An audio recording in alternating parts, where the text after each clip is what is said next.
ညနေခင်းတိုင်းအလုပ်ပြီးလို့လမ်းမေးမှာထိုင်နေရင်ကျွန်တော်စဉ်းစားမိတတ်တယ် တခါကကိုယ်နိုင်ငံမှာနိုင်ငံရေးကတည်ငြိမ်ခဲ့တဲ့ချိန်ကြီးရှိခဲ့ဘူးတဲ့အဲ့ဒီချိန်တုန်းကလူတွေကကိုယ်နိုင်ငံထဲမှာပဲအလုံးလုံးအိမ်ဆောက်နာဂတ်ကိုစိတ်ချလက်ချဆွဲဆောင်နိုင်ခဲ့ကြတယ်အိမ်ဖော်အလုပ်ဘိုးဘွားကြည့်ရတဲ့အလုပ်လိုမျိုးတွေကိုတော့ဘယ်သူမှမရွေးချယ်ချင်ကြဘူးကိုငယ်ကိုလူချာမှာအခြားရွေးချယ်စရာတွေရှိခဲ့လို့ပါ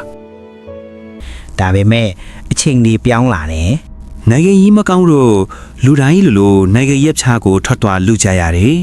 အိမ်နဲ့မိသားစုကိုခြံထားပြီးလက်လွတ်မလွတ်တောင်ဘဝကိုကဲတင်ဖို့ပဲရည်ရွယ်ရတယ်နိုင်ငံခြားရောက်သွားတဲ့အခါမှာတော့ရွေးချယ်ခွင့်ဆိုတာစကလုံးတစ်လုံးအနေနဲ့ပဲကြံနေတယ်လူတိုင်းလိုတွားလုံနိုင်တာကအောက်ခြေအလုပ်တွေဖြစ်လာတယ်တခါကမလုပ်ချင်ခဲ့တဲ့အိမ်ဖော်အလုပ်ဘိုးဘွားကြည့်ရတဲ့အလုပ်တွေကိုအခုတော့ရွေးချယ်စရာမရှိပဲလက်ခံလုပ်ကြရတယ်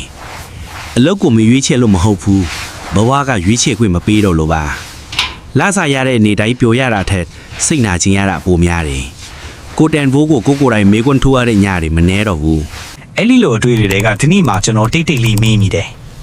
နိုင်ငံရေးမကောင်းသေး၍ဆိုရင်ကျွန်တော်လက်ထက်လာမဲ့အချိန်မှာတော့သူများနိုင်ငံမှာပဲအလုပ်လုပ်နေရအောင်မလား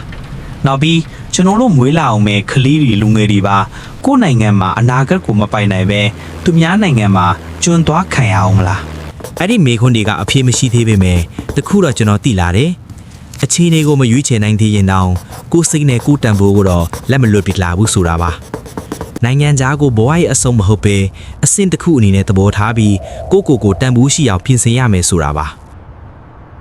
ဒီဇလန်ကလူတရားလေးဇလန်ပဲမဟုတ်ဘူးဒီခေတ်ကိုဖတ်သားနေရတဲ့လူအများစုရဲ့အတန်ပါနာကျင်ပေမဲ့မျော်လင့်ချက်ကိုမလွတ်ပစ်သေးတဲ့လူတွေအတန်ပါ အဆုံးထိကြည့်ရှုနားဆင်ပေးတဲ့အတွက်အချူးကျေးဇူးတင်ပါတယ်